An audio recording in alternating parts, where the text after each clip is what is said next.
وحوالا أرنتي أيكا هذا الشيء قبل يقول رئيسي يكون صعب سنين حقوق هواك السياسية سألوا علمي قلب كأيكا هذا الشيء يربان كولوي وحوالا حبول waxay ka mid yihiin boqolkiiba 50 shacbiga Soomaaliland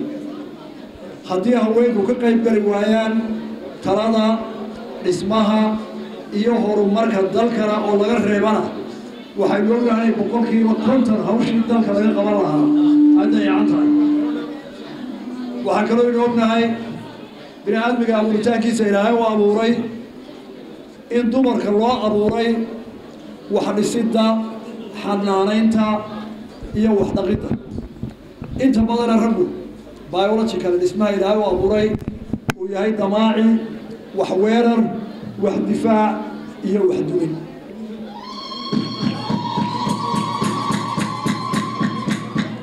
haddii loo fiirsataan arrintaas waa biological haddii fiirsataan carruurta markaanay wala galaadaysan carruurta yar ilaa 12 jir iyo wixii ka yar wiilka iyo gabadha walaalaha ah inantaa yar jirka ama 6 jirka ay 24 saacad markay kaliya tahay ama maskaxdeeda haday ciyaarayso waxa ay sawiranaysaa waa dhismo waxay qaadanaysaa caruusyad yar halkan ay ku haysaa way xanaanaysaa waxbay goobnaysaa haday ciida ku ciyaarayso wax dhismay ka hadlaysaa waxay ka hadlaysaa dadqid iyo xanaano inanka la daadee la mataanaha ee 9 jirkii wuxuu ka fikirayaa waan la digay waan dilay waan ka adkaaday waan ka dheereeyay u qaadaya taasina waa dabeecadda uu ku soo kala rog waana wax caalami ah taa waxa la ogaaday horumarka guud gaadhay marka haweenku ka qayb galeen dhaxtarnimada oo ay kaga fiicnaadeen inamada markay galeen habluhu macallinimada oo ay kaga fiicnaadeen ragga raggu meel uu kaga fiicayo abuurtaana jira dagaalka kamida الله عروسها اسمها كمذا حديث كون الألالية كمذا نجحوا الجميع كمذا وأبو بتان قال عالم قوالي وحنا صومري هبلين الوطن يعني أي صومريان يهلك كوال صومري ذلك كلمة كورو مري مثلا لقد ضيضوا ملاك كوكا كمذا هاي نوروي سويدن لما تود كوريا سجار بقوليا صدقية توكيل على ما تكوي كوري دوبر كودا إنك الدين تابع حقوق بسيطة وما ينال عدوسين دول وحقوق الضبط كما يعين حقوق الأخرى الرئيسية السياسية ذلك أوصل ريان مريض كل يسقى بقول لا تكيب وقرا نوروي وأرض وقدة كل يسقى بقول يستحفظ كيف يرد وتاريخ دول أيسون مريض وأدون كل مرحبا وأدوية تشنعي إنك حقوق السياسية هم واحد لا يشيل مركي الجمهورية قادني كوريا سجال بقول يلحق وحاستها كهريسة حقوق الإسلام أو دور كلاسة الرجال أما كهريسة ملا قلت لما أنت واحد سنة الحديث الرسول صلى الله عليه وسلم يا حق مره هو يدا يا حق مره هو يدا صدح مور محير هذا بقى هو كروسي ومضنان تبرئ آدم هذا يدقك أدوك أي كريهين وحديث كان هذين الإسلام لو كنت بقي لهينا إنك أقولك لهين عارف كان هذين الإسلام كان هاي حقوق إيه هرمونيت هوية المريض وحقول لي أفريت وقرنيكور ترى يبغى كيف الحجة هاي الرسول قصدي عليه الصلاة والسلام هاي الحديبية اللي يلي كانوا قام كان قريب ميسد يسوي عيد وطه ورجعنا يلي وارا دجالنا حوجا كوجلو يا قوانك وقاتي صار من نبوها أضيق العسانة موهين نمرغي واوين موهين مد بدار لنا موهين حاس كي سباه شيء حالكي مالتها إسلام كوكوليستي واحد قلت لي رضي الله عنها واحد قلت لي يا رسول الله وحبها وراعي واحد يشاء قوانك قالوا أضرب حيرو إن سألوا هكذا مرة قرنوه وعفرنا أضرب فري يتنوال قدير نبي قدر كموق عيرو انتو الله دبي وروين نقرن اول نوادكي تلادي هويرد راعي دبتنا وحيرتي لما سيبا قوان كيس المرعي وإسلام كان ممكن تشجبين إلا غير بحي مشكلة دي طلبا حقوق الإسلام كوين كسي عمر بن الخطاب وحا هنك وقعدك إلا أورنجري وقلب شيء أما وقعدك خلفاء الراشدين عمر وشتاقي منبر كويس سوى تاقي وحول مهارك هلا يري وكعلي مهارك وقالي هلا يري قبل ما اشتاقتي وحق الضمك هذا شيء قلت لي يا أمير المؤمنين ما حق إلهي نسيبا أذوق لي دفاع عيسى عمر بن حويري خاضع عمر وأصابت من رعب عمر واخل دمي وحويري ما يسعدي إلهي أنا كان بريق جدهقي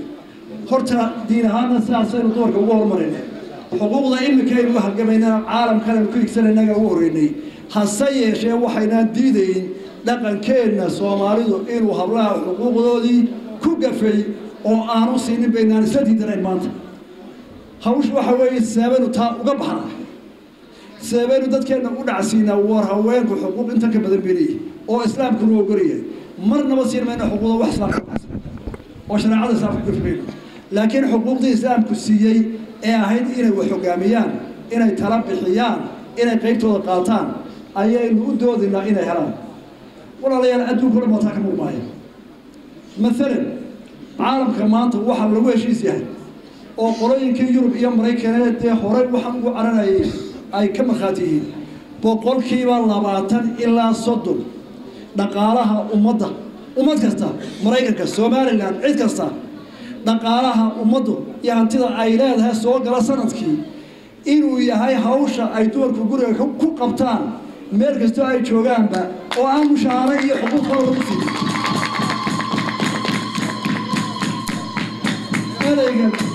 erayga gurijoog ceeb baa loo yaqaana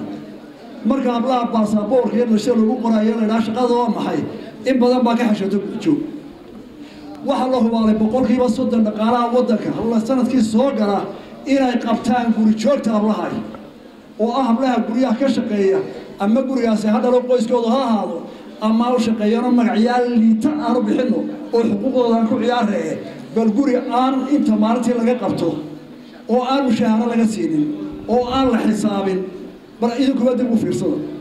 nin wala gooshaala soo qaato garweyn casaystay oo suuqa ka baanayaba haddaan carruurtii cid u daweynayn haddaan ilmihii cid u dhaqaalaynayn haddaan gurigii cid carruurtii u hagaajinayn haddaan cuntadii cid u hagaajinayn haddaan biyihii loo doonayn haddaan xaabadii loo keenaynin haddii kii bukaa caafimaadkiisa aan cid ka shaq yaa waxaasoo dhan qabta ma raggaa qabta hablehenaa qabta mushaara laguma siiyo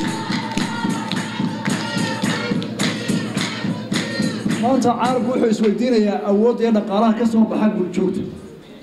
waxaa loo yahay caalamka maanta waxa heer wasiir gaaray adduunka oo dhan 817 hablood sida United Nations ku qortay waana boqolkiiba 7 wasiirada caalamka jira dad badan baa waxay isweydiinayaan inta guriga joogta keebaa dhaqaale badan wax soo saaray maanta hablaha dalalka aad u horumariyay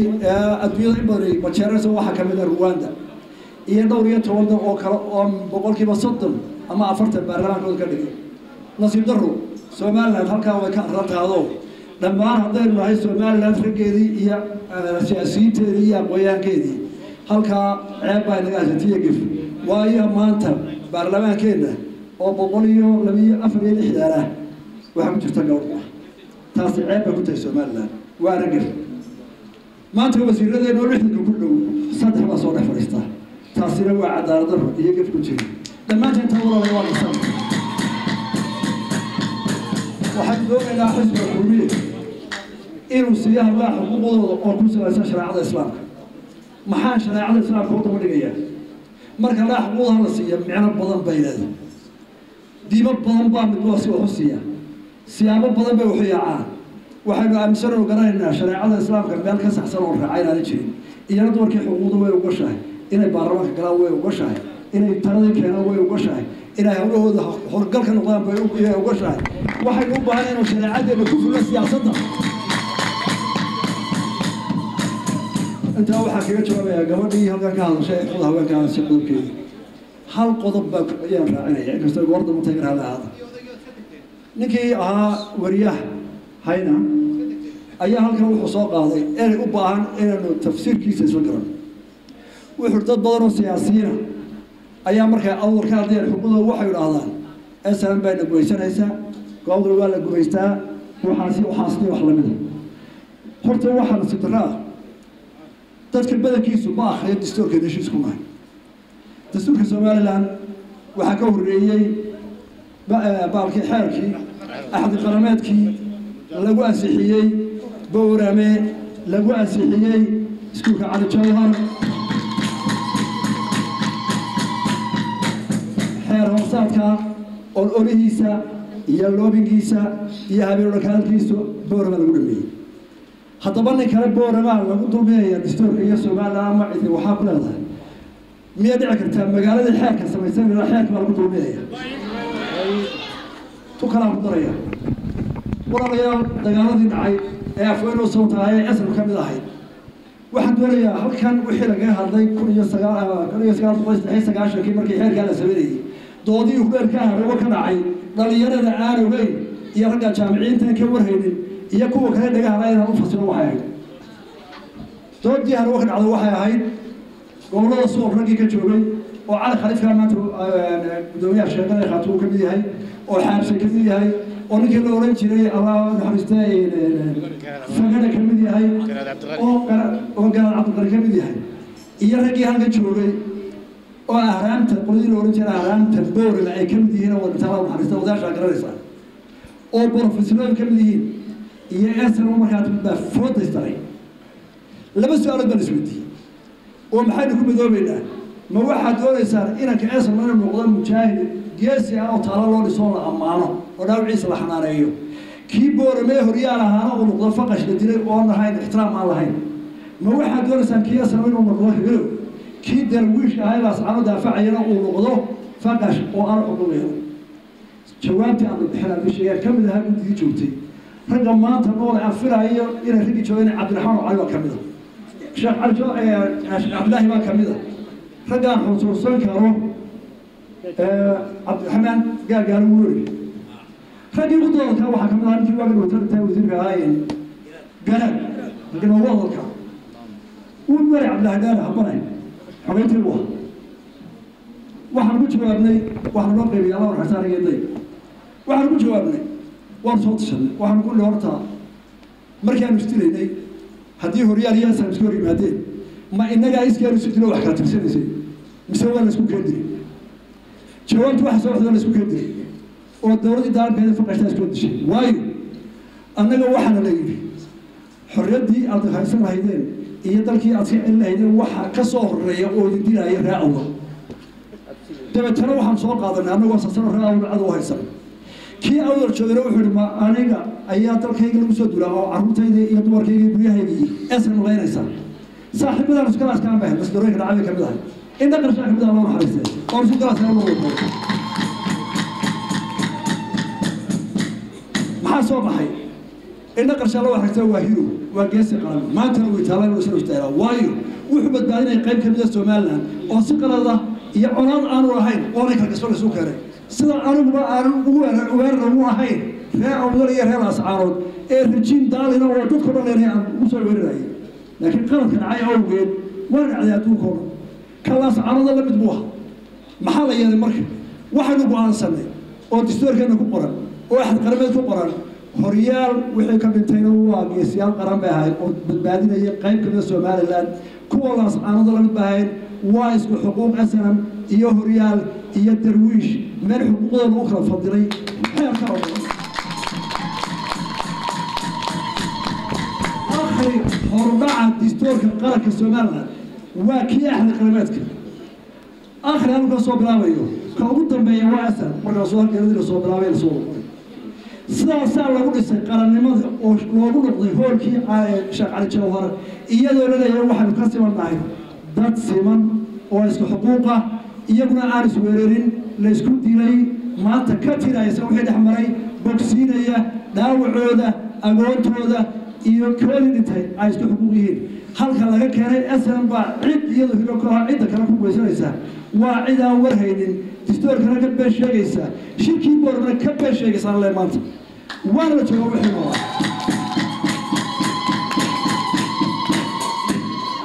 waxa su-aasha imanaysa cidda iga dhegaysana video ay soo celin doonaan waxa weeye oo haddii aad sidaa u midoonaysa Somaliland inta Ingiriis ka tegey oo aad sidaa isugu midoodeen isugu qaateen maxaa qoladina asal u diidantihiin xamar iyo Soomaaliland la isku doonahay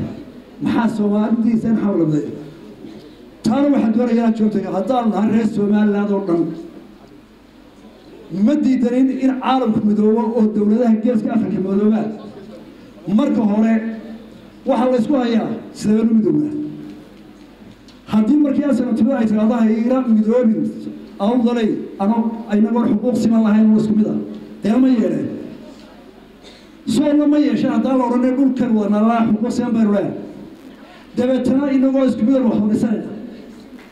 xamar iyo nimanka jooga waxaa leeyahay fariinta la isku haystaa waxa weeye